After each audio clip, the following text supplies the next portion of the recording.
Hey everybody, tonight's video is called Q&A. And have you ever been to a church conference or perhaps watch like a YouTube conference of some kind involving, Christian ministry? Oftentimes we find that they will have a Q&A session where you'll have sometimes, three pastors on the stage, and then there'll be a Q&A where they get questioned and answered.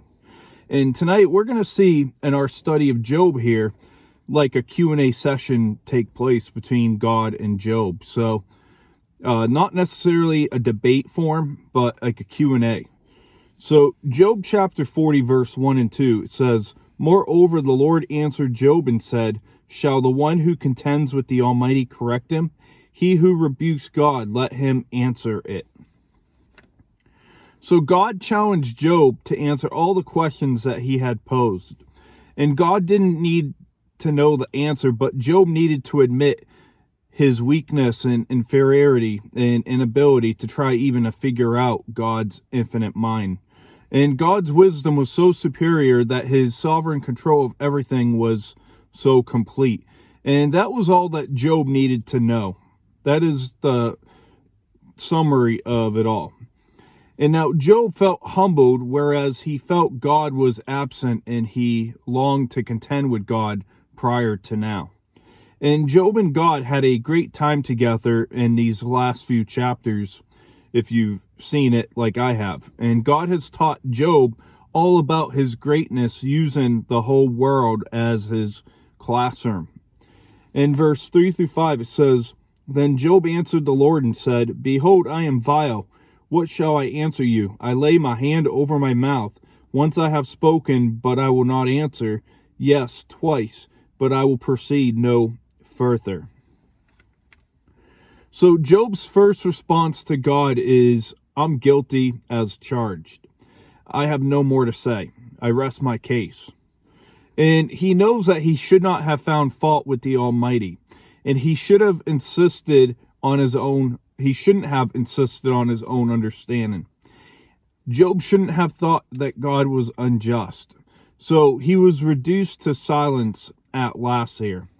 And Job is now ashamed at the way he spoke about God and his situation. And it's kind of like Job would use his hand to stop his mouth from talking. Like right now I could do something like this, to shut myself up. In verse 6 and 7, it says, "Then the Lord answered Job out of the whirlwind and said, Now prepare yourself like a man. I will question you, and you shall answer me." So we see that the Fifth Amendment did not apply to Job here in verse 7. So the Lord opens now his second discourse with Job, just as he did back in chapter 38, verse 1 through 3. And we see that obviously God is not finished with Job yet. And there was more to show Job and to teach him from creation. In verse 8 through 14 it says, "Would you indeed annul my judgment? Would you condemn me that you may be justified? Have you an arm like God, or can you thunder with a voice like his? Then adorn yourself with majesty and splendor, and array yourself with glory and beauty. Disperse the rage of your wrath. Look on everyone who is proud and humble him. Look on everyone who is proud and bring him low. Tread down the wicked in their place. Hide them in the dust altogether.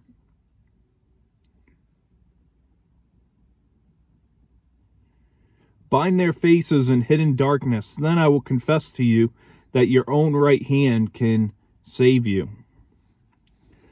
So here we see that God unleashed another torrent of crushing rebukes to Job, in which he mocked Job's questionings of him by telling him that the sufferer, that if he really thought he knew that what was best for him rather than God, then he should have taken over being God. And it kind of reminds me in verses 8 through 14, when I went through basic training back in 2010, 2011, I had a drill sergeant, if he caught you looking in his eye, he would say something along the lines like, "Here's my hat. You can be the drill sergeant," whatever type of thing.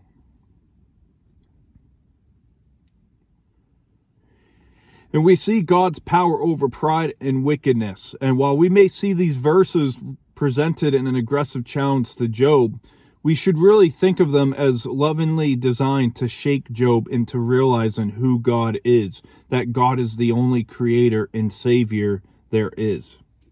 And finish the chapter here, verse 15 through 24. It says, "Look now at the behemoth, which I made along with you. He eats grass like an ox. See now, his strength is in his hips, and his power is in his stomach muscles. He moves his tail like a cedar.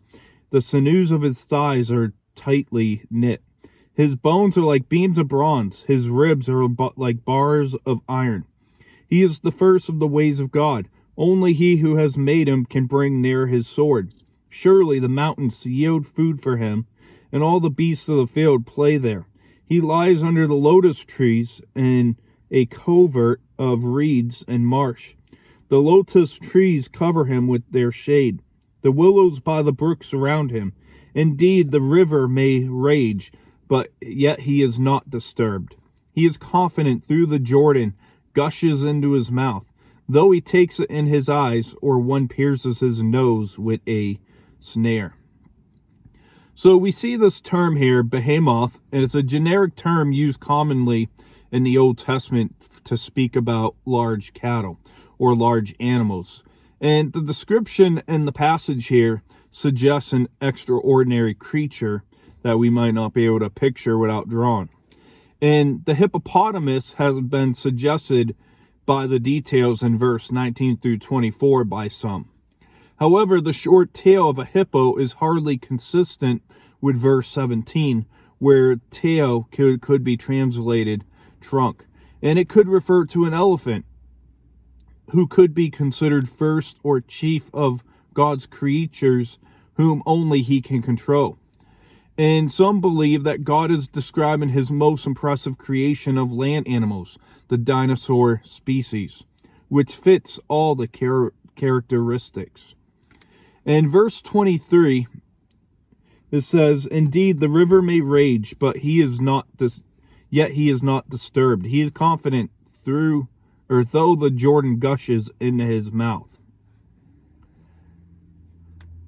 So verse 23, God isn't saying that this creature lived in the Jordan River, but rather recognizing that the Jordan was familiar to Job, he uses it to illustrate how much water this beast could ingest.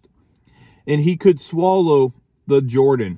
That is an amazing sized creature to be able to drink a great quantity of water.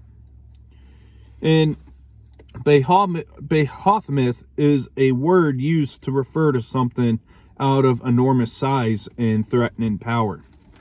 So to wrap up tonight's video, we look tonight at God's challenge and Job's response as God asked Job if he would challenge him.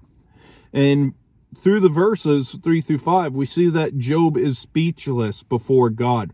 In verse 6 and 7, we see that God challenges Job. Verse 8 through 14 shows that God asking Job if he would be fit to prove him wrong or to save himself. And we saw that the chapter ends with the example of God's might and Job's relative weakness, named Behemoth. And that's going to wrap up today's video. We'll see you next at a time to be announced, as we'll look at God, Job, and the Leviathan, which we talked about briefly earlier. I believe it was in chapter 3. So I hope you have a great rest of your evening, and we are coming in for a landing this week through the book of Job. So God bless, and we'll see you next time.